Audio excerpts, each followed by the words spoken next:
हमारे YouTube channel MGK 70 में स्वागत है। और दोस्तों आज हम लोग यूपी ट्रिपल वीडियो री एग्जाम के लिए सामान्य जानकारी से संबंधित महत्वपूर्ण प्रश्न चर्चा करेंगे। अगर दोस्तों आप हमारे चैनल पर पहली बार आए तो प्लीज आप इसको सब्सक्राइब कर लीजिए, जिससे हमारे आगे वीडियो को मिलते रहें। तो देखते हैं दोस्तों पहला प्रश्न दोस्तों है, प्रसिद्ध युद्ध का नारा दिल्ली चलो किसने दिया था?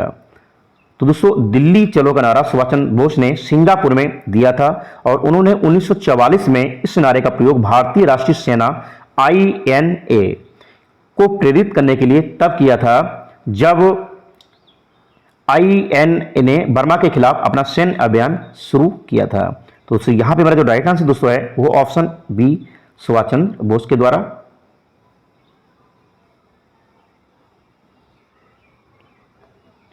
अगला है दोस्तों, महात्मा गांधी को राष्ट्रपिता कहकर संबोधित करने वाले पहले व्यक्ति कौन थे?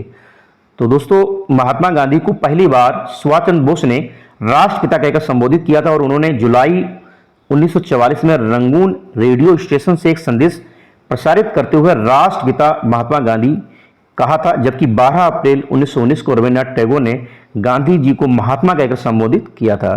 तो यहाँ दोस्तों जो राइट आंसर है वो ऑप्शन सी सुभाष चंद्र बोस के द्वारा जो है सबसे पहले महात्मा गांधी को जो है राष्ट्रपिता कहकर संबोधित किया गया था। और महात्मा की भी उपाधि जो है रविन्द्रनाथ टैगोर के द्वारा जो है गांधी जी को दी गई थी। अगला दोस्तों, इंकलाब जिंदाबाद का नारा किसने दिया था? दोस्तों इंकलाब जिंदाबाद शब्द का प्रयोग सबसे पहले जो है मोहम्मद इकबाल ने अपनी पुस्तक वंग-ए दर्रा में किया था और बम फेंकते समय सर्वप्रथम नारे के रूप में इस शब्द का प्रयोग भगत सिंह ने किया था और इसको चर्चित बनाया था।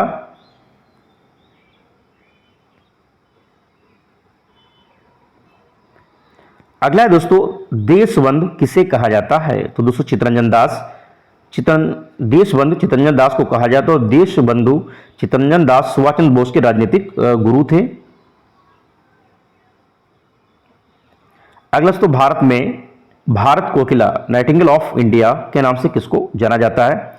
तो दोस्तों सरोजिनी नायडू जिनको भारत कोकिला भी कहा जाता है। सरोजिनी नायडू जो है उत्तर प्रदेश राज्य की पहली महिला राज्यपाल थी। और अगर बात करें सरोजिनी नायडू की दोस्तों, तो सरोजिनी नायडू भारतीय राष्ट्रीय कांग्रेस की जो है पहली महिला अध्यक्ष थी। भारतीय राष्ट्रीय कांग्रेस की 1925 का जो कानपुर अधिवेशन हुआ था तो वहां पे उन्होंने जो है भारतीय राष्ट्रीय कांग्रेस की अध्यक्षता की थी। दोस्तों अगर बात करें भारत कोकिला की तो सरोजिनी नायडू, स्वर कोकिला की बात करें लता मंगेशकर, लोह आयरन लेडीज की बात करें तो इंदिरा गांधी और भारतीय एथलेटिक्स की गोल्डन गर्ल की बात करें दोस्तों तो PT ऊषा। अगला दोस्तों, निम्नलिखित में से किसको लोक नायक के रूप में जाना जाता था? दोस्तों लोक नायक के रूप में जयप्रकाश नारायण को जाना जाता है और समग्र क्रांति का नारा भी जो है जयप्रकाश नारायण के द्वारा दिया गया था। तो यहां दोस्तों जो राइट आंसर है वो ऑप्शन बी जयप्रकाश नारायण। अगला दोस्तों, इंकलाब जिंदाबाद का नारा किसने दिया था? तो दोस्तों भगत सिंह के द्वारा। और दिल्ली चलो जय हिंद का नारा सुभाष चंद्र बोस के द्वारा। पूर्ण स्वराज का प्रस्ताव जवाहरलाल नेहरू के द्वारा। दुश्मन की गोलियों का हम सामना करेंगे आजाद ही रहेंगे चंद्रशेखर आजाद के द्वारा कहा गया था।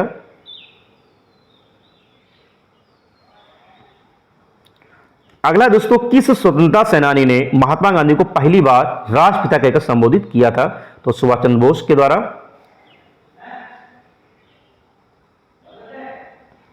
अगला है, किस स्वतंत्रता सेनानी को लोकमान्य की मानद उपाधि दी गई थी? तो बाल गंगाधर तिलक 23 जुलाई 1856 से लेकर 1 अगस्त 1920 केशव गंगाधर तिलक के रूप में पैदा हुए और एक भारतीय राष्ट्रवादी पत्रकार, शिक्षक, समाज सुधारक तथा स्वतंत्रता सेनानी थे। उन्हें लोकमान्य के मानद उपाधि से सम्मानित किया गया था और तिलक ने मराठा तथा केसरी नामक समाचार पत्र भी निकाला था। तो यहां पे दोस्तों जो राइट आंसर है वो ऑप्शन सी बाल गंगाधर तिलक।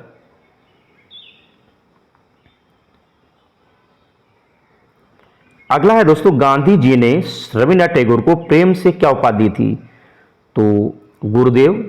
गांधी जी ने रविन्द्रनाथ टैगोर को गुरुदेव की उपाधि दी तथा रविन्द्रनाथ टैगोर ने गांधी जी को जो है महात्मा कहा था और रविन्द्रनाथ टैगोर को उनकी काव्यकृत गीतांजलि के लिए 1913 में साहित्य का नोबेल पुरस्कार दिया गया था। और दोस्तों यह सम्मान प्राप्त करने वाले वो प्रथम एशियाई व्यक्ति थे, यानी कि भारत के पहले व्यक्ति थे जिनको साहित्य के लिए उनकी पुस्तक गीतांजलि के लिए उनको जो है 1913 में नोबेल पुरस्कार से सम्मानित किया गया था।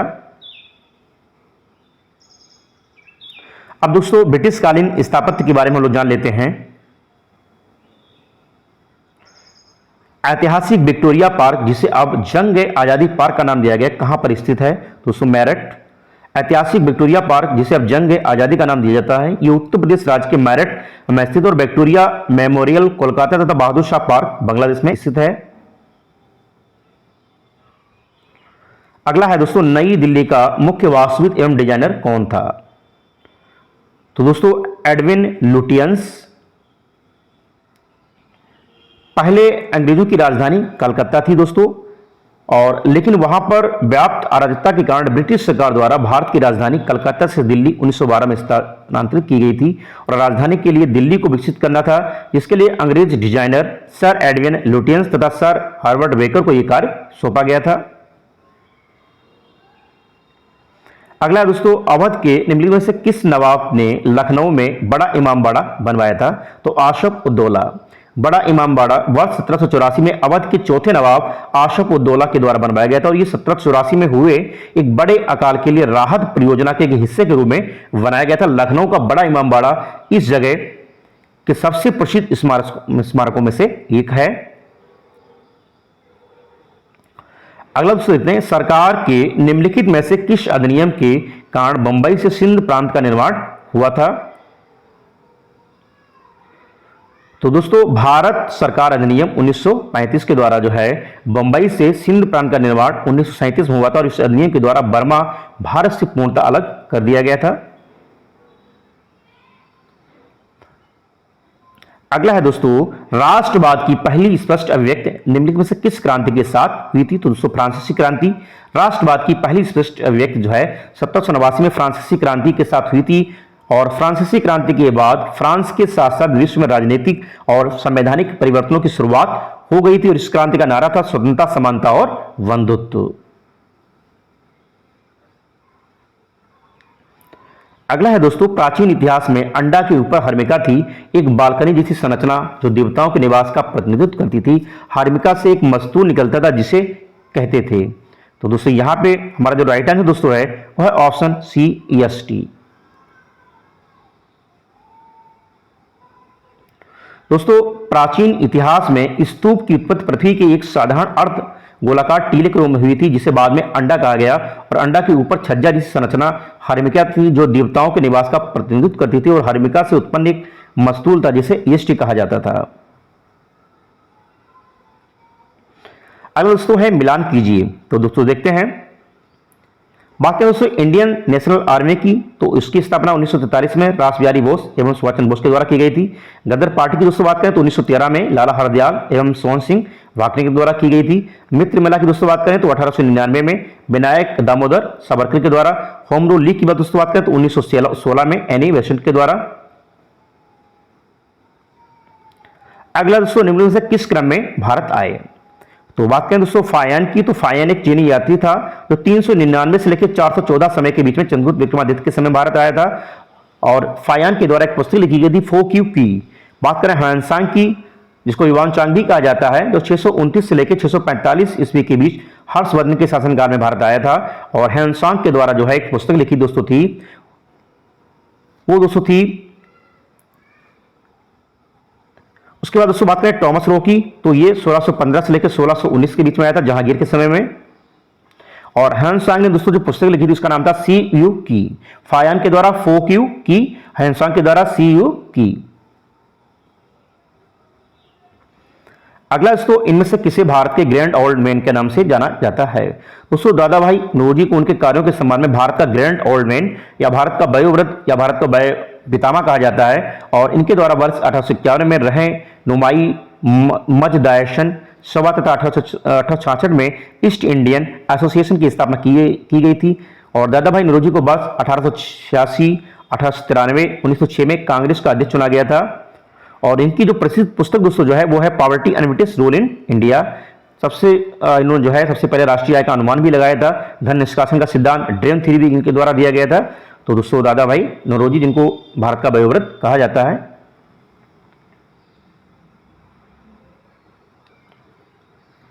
अगला दोस्तों, कौन सा जोड़ा सही है? तो उस बात करें औरंगजेब की मृत्यु, तो औरंगजेब की मृत्यु दोस्तों जो है ये 1707 में हुई थी। और मुगल वंश का अंतिम प्रतापी बादशाह था और इसका मकबरा औरंगाबाद में है। औरंगजेब ने औरंगाबाद में अपनी पत्नी राबिया दुरानी की स्मृति में ताजमहल की तरह जो है मकबरा बनवाया। लाल किले के भीतर मोती मस्जिद बनवाई। 78 ईस्वी में शक संवत की शुरुआत हुई थी कुषाण शासक कनिष्क के द्वारा। कलिंग युद्ध 261 ईसा पूर्व मौर्य सम्राट अशोक तथा कलिंग के मध्य हुआ था। और 622 में पैगंबर मोहम्मद के जो है मक्का से मदीना विस्थापन से जो है इस्लामिक कैलेंडर में जो हिजरी संवत की शुरुआत मानी जाती है। तो दोस्तों यहां पे बात करें कलिंग युद्ध, तो ये 261 ईसा पूर्व। शक संवत की दोस्तों शुरुआत करें तो 78 ईसा पूर्व। और मुस्लिम युग की शुरुआत करें दोस्तों तो 622 ईसा पूर्व, जब मक्का छोड़ के मदीना चले गए थे दोस्तों मोहम्मद साहब, तो वहां से हिजरी संवत प्रारंभ हुआ था। तो दोस्तों जो ऑप्शन ये सही नहीं है। औरंगजेब की अगर मृत्यु की दोस्तों बात करें तो 1707 में।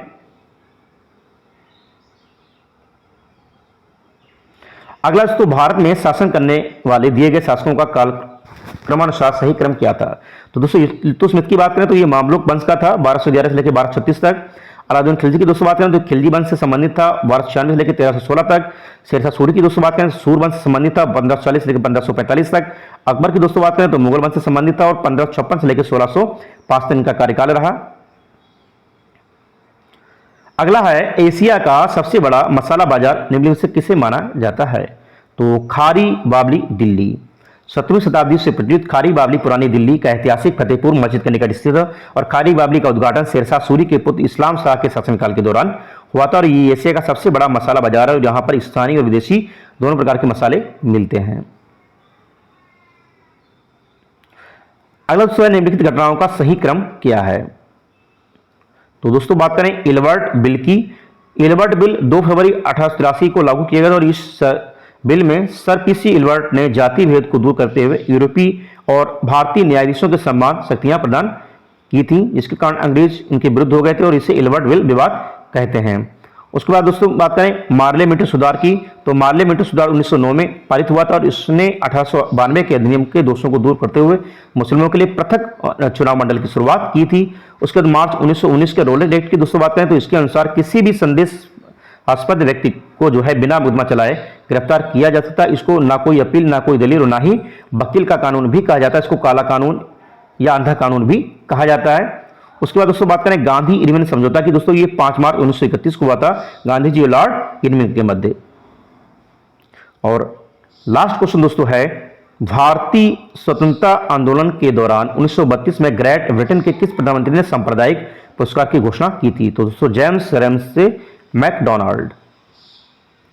दोस्तों 16 अगस्त 1932 को ग्रेट ब्रिटेन के प्रधानमंत्री जेम्स रेमजे मैकडोनाल्ड ने सांप्रदायिक अवार्ड कम्युनल अवार्ड की घोषणा की थी। जेम्स रेमजे मैकडोनाल्ड एक ब्रिटिश राजनेता थे जिन्होंने वर्ष 1929 से लेकर 1931 और 1931 से लेकर 1935 तक यूनाइटेड किंगडम ग्रेट ब्रिटेन के प्रधानमंत्री के रूप में कार्य किया था।